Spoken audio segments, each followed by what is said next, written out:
Today I'm going to show you a couple of tools that will help you with the double exposure project. One of them is the blending modes. So if you look at this example that we saw of Stranger Things, if we're on normal, you see the top image and you can mess with the opacity, but you can also do these different layer adjustments that will allow you to see the layer coming through. So they're called blending modes. If you hover over this, it says set the blending mode for the layer. If I'm on the move tool, I can just do Shift plus and it will scroll through all the different ones and you can see how they all look. I'm going to just use the darken for now. However, you'll see that it loses all the detail of the lights, so maybe I want to bring those back. What you can do is make a whole nother copy. You can hit Command J or you can drag it down here to new layer and it makes a copy of it. I want to kind of get these lights back, so maybe I will use a different one that shows up the lights. Like that looks good. However, it makes everything else dark and we have this window that got there, but I don't really want that all to be there. So what you can do is do a layer mask. This is just like Quick Mask and it looks just like the Quick Mask button that we've learned over here. So a layer mask, you might have even done this before if you did the Restoration Man project in 6th grade. This lets you paint on this tiny white square next to the layer and it masks out this image. So I use the brush and I paint just like I did with a Quick Mask.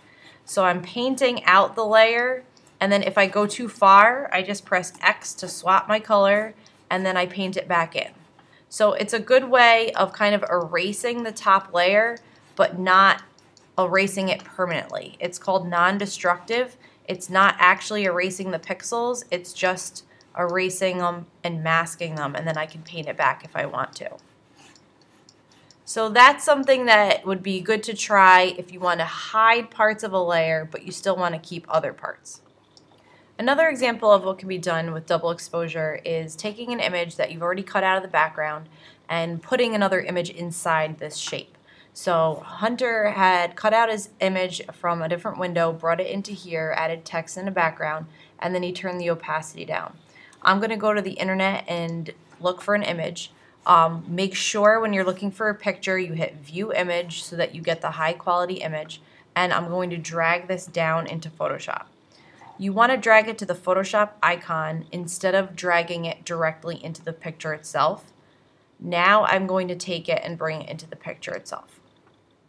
So it's pretty large, but I might need to resize it. So I'm going to hit Command T, hold down the corner with Shift, and make it a little bit larger.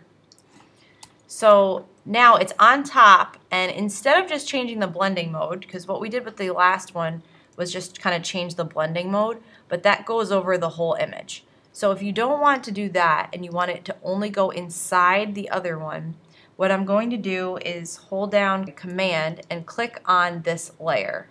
You'll see the marching ants come back. So whatever is on this layer now gets marching ants around it. Then I can go to this layer, select the inverse so that the background is selected, and then hit delete. You're basically deleting the background of this top layer instead of the background of this layer.